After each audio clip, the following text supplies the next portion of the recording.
Process এটা নিয়ে আলোচনা করব। তো লেভেলস অফ টিচিং প্রসেসটা কি এটা আমাদেরকে জানতে হবে।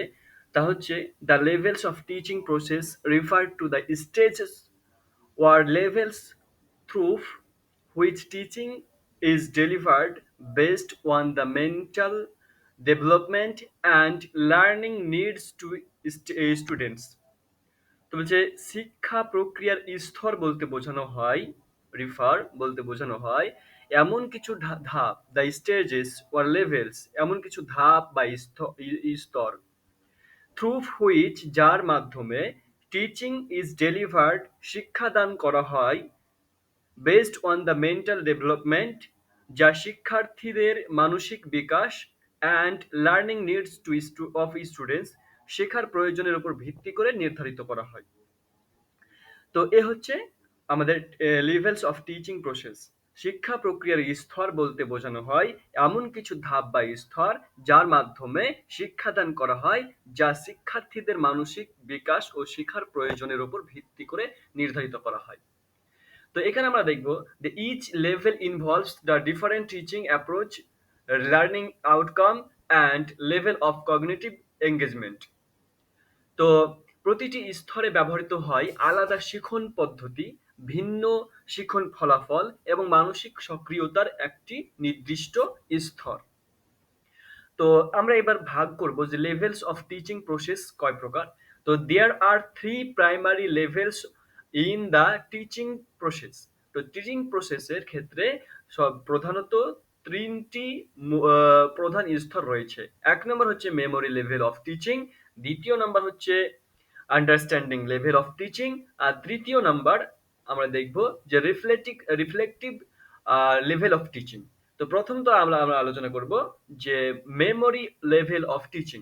মেমোরি লেভেল অফ টিচিং এটা প্রোপাউন্ডার অর্থাৎ আবিষ্কারক হচ্ছে হার্বার্ট। হার্বার্টের নাম হচ্ছে জন জন ফেরিড্রিচ Herbert. He emphasized rote learning and believed that memory is the base of all learning। তো হার্বার্ট জোহান ফ্রেডরিক হার্বার্ট তিনি মুখস্থ শিক্ষার উপর গুরুত্ব দেন। এমফাসাইজ রোট লার্নিং অর্থাৎ মুখস্থ শিক্ষার উপর গুরুত্ব দেন। আর কি করেন? বিশ্বাস করেন দেয় যে স্মৃতি হলো সকল শিক্ষার ভিত্তি। Memory is the base of all learning. তো স্মৃতি হলো সকল শিক্ষার ভিত্তি, এটা তিনি বিশ্বাস করতেন। তো মেমোরি লেভেল অফ টিচিং এর একটি বৈশিষ্ট্য হচ্ছে this is the lowest and most basic level. তো এটি হচ্ছে সবচেয়ে নিচের এবং প্রাথমিক স্তরের শিক্ষা। মানে একজন বাচ্চা ছেলে, তার ক্ষেত্রে এই মেমোরি লেভেলটা যথেষ্ট। Memory level of teaching, teaching শিক্ষাদানের ক্ষেত্রে মেমোরি লেভেল হচ্ছে একটা বাচ্চা প্রাথমিক শিক্ষাদানের। তারপরে হচ্ছে focuses on rote memorization of facts, formulas, definitions, etc. এতে মূলত তথ্য, হ্যাঁ, ফ্যাক্টস তথ্য, সূত্র, ফর্মুলাস, সংজ্ঞা, ডেফিনেশন ইত্যাদি মুখস্থ করার উপর জোর দেওয়া হয়। তাহলে বাচ্চা ছেলেদেরকে যখন শিক্ষা দেওয়া হয় তখন তাদেরকে মেমোরাইজেশন করা হয়, অর্থাৎ কোনো বিষয়, কোনো তথ্য, কোনো ফর্মুলা, কোনো ডেফিনেশন ইত্যাদি তাদেরকে মুখস্থর উপরে জোর দেওয়া হয়। তারপরে হচ্ছে মেমোরি লেভেলের একটা বৈশিষ্ট্য হচ্ছে the learner is passive and mostly listens and memorise. তো লার্নার কি করে? শিক্ষার্থী এখানে প্যাসিভ থাকে, নিষ্ক্রিয় ভূমিকা পালন করে। জাস্ট শিক্ষক যা বলে সেটাই তাদের কাছে সবচাইতে বড়। যা বলবে শিক্ষক, শিক্ষকই তাদের সবচাইতে বড়। শিক্ষক যা বলবে সেটাই সঠিক, আর কোনো কিছু সঠিক নয়, এটা বলবে তারা। মানে মেমোরি লেভেল থেকে যখন টিচার হবে, শিক্ষণ হবে, শিক্ষা হবে, তো এই সময় শিক্ষার্থী কি হবে? নিষ্ক্রিয় ভূমিকা পালন করবে। তারপরে বলছে মোস্টলি সাইলেন্ট লিসেন্স। তো সাধারণত শুধু শোনে, অ্যান্ড মেমোরাইজ এবং মুখস্থ করে। এ হচ্ছে তাদের তিনটে কাজ। এক নম্বর প্রথমত নিষ্ক্রিয় ভূমিকা পালন করে, দ্বিতীয়ত তারা বেশি শোনে এবং তৃতীয়ত হচ্ছে মুখস্থ করে। অবজেক্টিভস, মানে মেমোরি লেভেলের যে অবজেক্টিভস উদ্দেশ্য তা হচ্ছে to develop the ability to recall and recognise information. শিক্ষার্থীর তথ্য মনে রাখার ও চিনে নেওয়ার সক্ষমতা গড়ে তোলা। এটি হচ্ছে মেমোরি লেভেল অফ টিচিং এর একটি বৈশিষ্ট্য। তারপরে এক্সাম্পল হিসেবে আমরা দেখতে পারি যে memorising historical dates or math tables. তো ইতিহাসের তারিখ মুখস্থ করা এবং গাণিতিক নামতা নামতা মুখস্থ করা, এটি হচ্ছে তার উদাহরণ। এ হচ্ছে আন্ডারস্ট্যান্ডিং মেমোরি অফ লেভেল বা memory level of teaching, sorry, memory level of teaching. এবার আমরা আসবো যে আন্ডারস্ট্যান্ডিং লেভেল অফ টিচিং কি। তো বোঝার স্তরের শিক্ষা বা আন্ডারস্ট্যান্ডিং স্তর এটা। তো এটা হচ্ছে প্রোপাউন্ডার মরিসন, এস মরিসন বলা হয়। তো সে ফোকাস দিয়েছিল, ফোকাস করেছিল one understanding and comprehension and introduced unit method of teaching. তো যে মরিসন তিনি বোঝার ক্ষমতা অনুধাবনের উপর জোর দেন এবং ইউনিট ভিত্তিক শিক্ষাদান পদ্ধতি প্রবর্তন করেন। ইউনিট ভিত্তিক তিনি সর্বপ্রথম এটা বলেন। তো focuses on comprehension of ideas and concept. তো এই স্তরে মূলত ধারণা এবং বিষয়বস্তুর অর্থ বোঝার উপর গুরুত্ব দেওয়া হয়। তারপরে আমরা দেখব যে the learner becomes active and participates in discussion. তো লার্নার কি করে, শিক্ষার্থী এখানে একজন অ্যাক্টিভ সক্রিয় হয়ে ওঠে এবং আলোচনায় অংশগ্রহণ করে। মানে পার্টিসিপেটস ইন ডিসকাশন মানে আলোচনায় বা আলোচনার ক্ষেত্রে অংশগ্রহণ করে। অবজেক্টিভ মানে উদ্দেশ্য কি, তো to help students interpret explain and understand content. তো শিক্ষার্থীদের ব্যাখ্যা করা, বিশ্লেষণ করা এবং বিষয়বস্তুর বুঝতে সহায়তা করে বা সাহায্য করে। এক্সাম্পল আমরা দেখে নিই। Explaining how photosynthesis works or the meaning of the poem. যে কিভাবে সালোক সংশ্লেষ কাজ করে তা বোঝানো, অথবা একটি কবিতার অর্থ ব্যাখ্যা করা ইত্যাদি। এই সমস্ত এই লেভেলে মানুষ বুঝতে পারে, মানে আন্ডারস্ট্যান্ডিং লেভেলে আছে। আর রিফ্লেক্টিভ লেভেল অফ টিচিং এবার আমরা আলোচনা করব। হচ্ছে প্রতিফলনমূলক স্তরের শিক্ষা, রিফ্লেক্টিভ স্তর। তো এটা প্রোপাউন্ডার হচ্ছে হান্ট, নরমান এল হান্ট বলা হয় তাকে। হি এমফাসাইজ, সে গুরুত্ব দিয়েছিল ক্রাইটিক্যাল থিঙ্কিং, মানে চিন্তা ভাবনা, সমালোচক চিন্তা ভাবনা দিয়েছিল। তারপর হচ্ছে প্রবলেম সলভিং মানে সমস্যা সমাধান। তারপরে হচ্ছে অ্যান্ড সেলফ ডাইরেক্টেড লার্নিং এবং স্বনির্ভর শিক্ষার উপর গুরুত্ব দিয়েছিলেন এই হান্ট, নরম্যান এল হান্ট। তো এই লেভেলটা কেমন, যে this is the highest and most advanced level. এটি হচ্ছে সবচেয়ে উচ্চ স্তরের এবং উন্নত পর্যায়ের শিক্ষা, অর্থাৎ রিফ্লেক্টিভ টিচিং অফ লেভেলে, রিফ্লেক্টিভ লেভেল অফ টিচিং এ। তো ফোকাসেস ওয়ান ক্রাইটিক্যাল থিঙ্কিং মানে চিন্তা ভাবনা, সমালোচনামূলক চিন্তা ভাবনা। তারপর হচ্ছে রিজনিং অর্থাৎ যুক্তি বিশ্লেষণ করা, তারপর প্রবলেম সলভিং ও সমস্যা সমাধানের উপর জোর দিয়েছিল, ফোকাস করেছিল। The learner is fully active, শিক্ষার্থী এখানে কিন্তু সম্পূর্ণভাবে সক্রিয় থাকে। তাহলে আমরা মেমোরি লেভেলেতে দেখলাম, মেমোরি লেভেলে, তো মেমোরি লেভেলে হচ্ছে যে শিক্ষার্থী খুবই নিষ্ক্রিয় থাকে।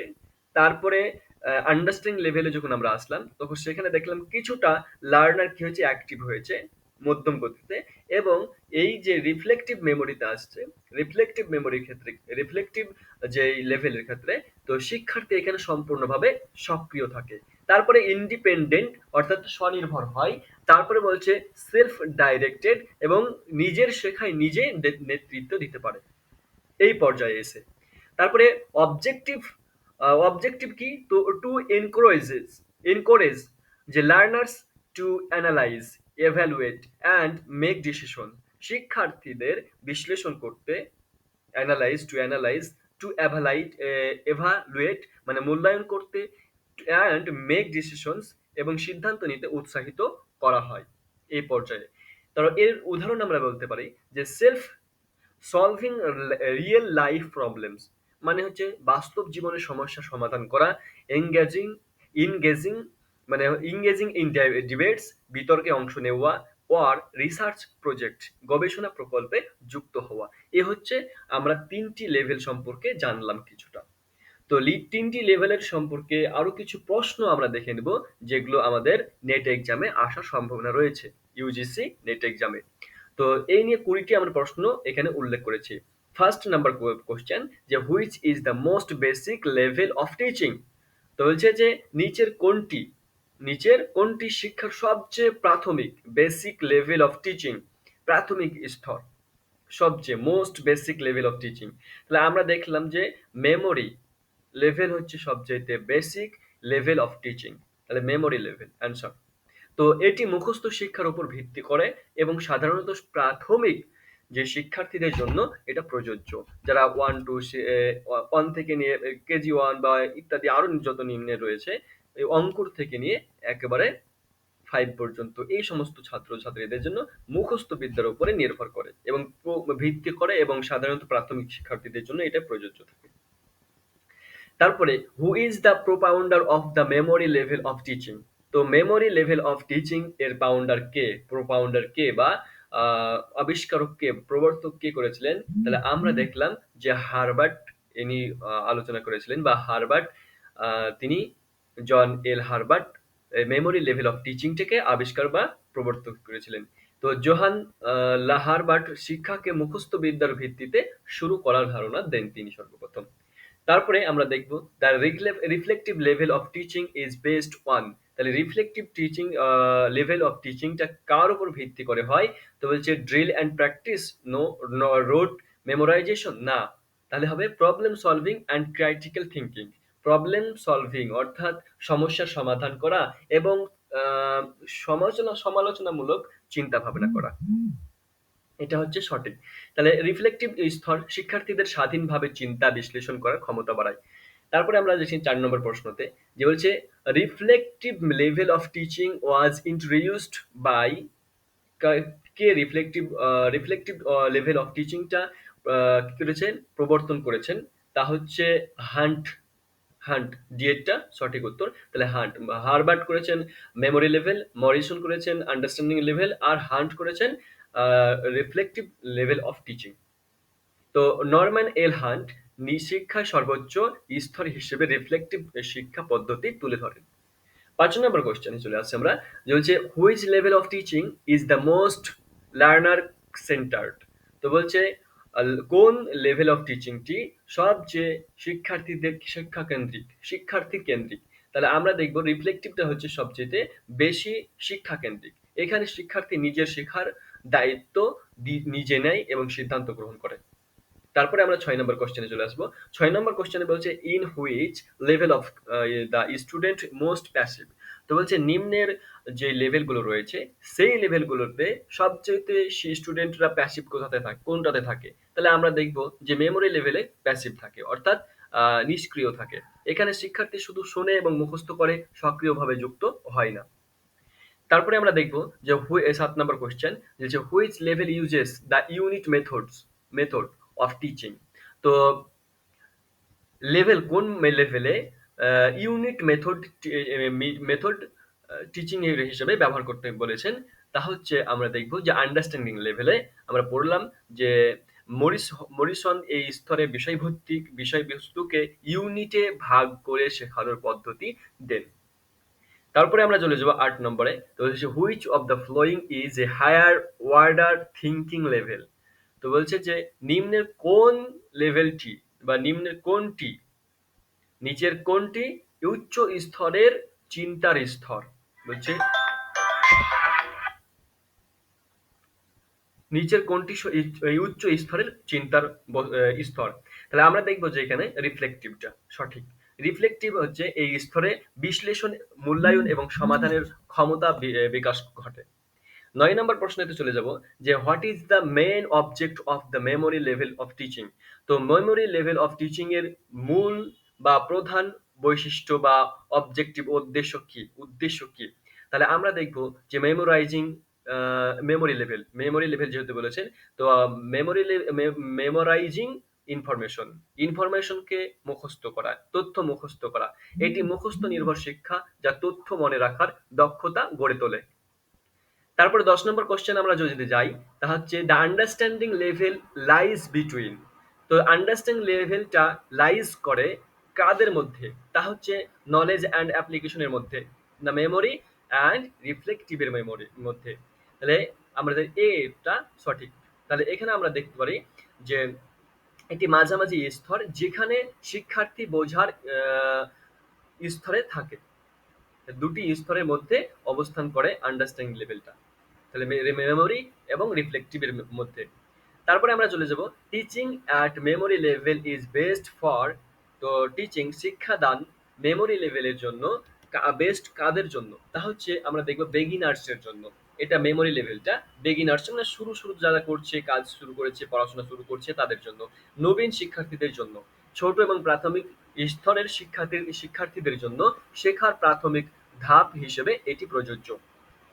তারপরে আমরা দেখবো 12 নম্বর যে কোশ্চেনটা রয়েছে সেটা, what kind of learning is associated with reflective teaching. তো রিফ্লেক্টিভ টিচিং এর সঙ্গে কোন ধরনের শিক্ষা অ্যাসোসিয়েটেড, অর্থাৎ শেখা যুক্ত হয়, মানে রিফ্লেক্টিভ শিক্ষার সঙ্গে কোন ধরনের শেখা যুক্ত হয়? তাহলে সারফেস লার্নিং, ডিপ লার্নিং, তাহলে হ্যাবিচুয়াল লার্নিং। তাহলে আমরা দেখব যে হ্যাবিচুয়াল লার্নিং বা ডিপ লার্নিংটাই প্রযোজ্য, মানে রিফ্লেক্টিভ রিফ্লেক্টিভ টিচিং এর জন্য হচ্ছে ডিপ লার্নিংটাই হচ্ছে প্রযোজ্য। তাহলে শিক্ষার্থীরা নিজের চিন্তা ভাবনা, বিশ্লেষণ এবং মূল্যায়নের মাধ্যমে কি করে গভীর জ্ঞান অর্জন করে। এবার আমরা 13 নম্বর কোশ্চেনটা যদি আসি, the teaching method in understanding level is mostly. তো টিচিং মেথডের ক্ষেত্রে যে মেথড আন্ডারস্ট্যান্ডিং স্তরের শিক্ষা পদ্ধতি সাধারণত কি ধরনের হয়ে থাকে? তাহলে আমরা দেখব যে এখানে আন্ডারস্ট্যান্ডিং লেভেলে হচ্ছে টিচার শিক্ষার্থী কেন্দ্রিক, অর্থাৎ যে স্টুডেন্ট সেন্টারটাই হচ্ছে সঠিক উত্তর। তাহলে শিক্ষার্থী সক্রিয়ভাবে আলোচনায় অংশগ্রহণ করে বা বোঝে। Reflective level of teaching promotes, মানে রিফ্লেক্টিভ লেভেল অফ টিচিংটা কি প্রমোটস করে, অর্থাৎ উন্নত করে বা স্তরের শিক্ষা কি উন্নত করে, প্রমোটস করে বা উন্নত করে? তাহলে আমরা দেখব যে এখানে ক্রাইটিক্যাল থিঙ্কিং এটা উন্নত করে, অর্থাৎ সমালোচনামূলক চিন্তাটাকে। শিক্ষার্থী সমস্যার বিশ্লেষণ করে চিন্তা করতে শেখায়। তারপরে আমরা দেখব যে which level of teaching uses real life situation. কোন টিচিং লেভেলটাই ইউজ করে রিয়েল লাইফ সিচুয়েশনটা? তা হচ্ছে রিফ্লেক্টিভ লেভেল অফ টিচিংটা। তো এখানে বাস্তব সমস্যা সমাধানের মাধ্যমে শিক্ষা দেওয়া হয়। 16 নম্বর কোশ্চেন দেখি যে which level develops decision making ability. তো কোন স্তর সিদ্ধান্ত গ্রহণের ক্ষমতা গড়ে তোলে? তাহলে আমরা দেখব সিদ্ধান্ত ক্ষমতা গড়ে তোলে, সিদ্ধান্ত গ্রহণের ক্ষমতা গড়ে তোলে। আমরা রিফ্লেক্টিভটাকে ধরবো। রিফ্লেক্টিভে একটা চিন্তা ভাবনা একেবারে নিজ ইচ্ছাতে করতে হয়, স্বাধীনভাবে সেখানে নিজে চিন্তা ভাবনা করতে পারে। তো এখানে শিক্ষার্থী বিশ্লেষণ করে নিজেই সিদ্ধান্ত নেয়। What is emphasised in memory level teaching. তো মেমোরি লেভেল টিচিং কি এমফাসাইজ করে, অর্থাৎ গুরুত্ব দেয়? তাহলে আমরা দেখব যে মেমোরাইজেশন, মানে মেমোরি লেভেলটাতে মেমোরাইজেশনটাই কি করে গুরুত্ব দেয়, অর্থাৎ মুখস্থ করাকে শিক্ষার মূল অংশ ধরা হয়। তো understanding level of teaching leads to, কি করে আন্ডারস্ট্যান্ডিং লেভেল অফ টিচিংটা লিডস করে বা অর্জনে সহায়তা করে, স্তরের শিক্ষা কি সহায়তা করে? তাহলে আমরা দেখব রিকগনিশন, না রিপিটেশন, না ইন্টারপ্রিটেশন, না ইগনোরেন্স। আমরা দেখব ইন্টারপ্রিটেশন। ইন্টারপ্রিটেশন মানে হচ্ছে ব্যাখ্যা করতে শেখায় এখানে, মানে আন্ডারস্ট্যান্ডিং লেভেলের ক্ষেত্রে ব্যাখ্যা করতে, কিভাবে ব্যাখ্যা করতে হবে এটা শেখায়, শিক্ষার্থী নিজে বোঝে ব্যাখ্যা করতে পারে। তারপরে হচ্ছে 19 নম্বর যে কোশ্চেনটা হচ্ছে the most active learner is seen in. তো সবচেয়ে অ্যাক্টিভ দেখতে পাওয়া যায়, মানে সক্রিয় শিক্ষার্থীদেরকে দেখতে পাওয়া যায় সক্রিয়। তা হচ্ছে আমরা দেখব রিফ্লেক্টিভ লেভেলে এখানে শিক্ষার্থী স্বাধীনভাবে চিন্তা করে কাজ করে, অর্থাৎ এখানে সক্রিয়ভাবে থাকে। তারপরে হচ্ছে in which level do learners analyse and evaluate. তো বলছে যে নিম্নের কোন লেভেলে লার্নার্স অ্যানালাইজ করে এবং ইভ্যালুয়েট করে, অর্থাৎ মূল্যায়ন বিশ্লেষণ করে? তাহলে আমরা দেখব রিফ্লেক্টিভে। তো রিফ্লেক্টিভ স্তরে শিক্ষার্থীরা সমস্যা বিশ্লেষণ এবং মূল্যায়নের মাধ্যমে সিদ্ধান্ত নেয়। তো এই হচ্ছে 20টি প্রশ্ন টিচিং লেভেলের ব্যাপারে বা লেভেল অফ টিচিং এর ব্যাপারে। তো যদি ভালো লাগে তাহলে অবশ্যই লাইক করবে, আর চ্যানেলে প্রথম হলে চ্যানেলটিকে সাবস্ক্রাইব করবে, পাশে বেল আইকনটিকে ক্লিক করে দেবে। ধন্যবাদ।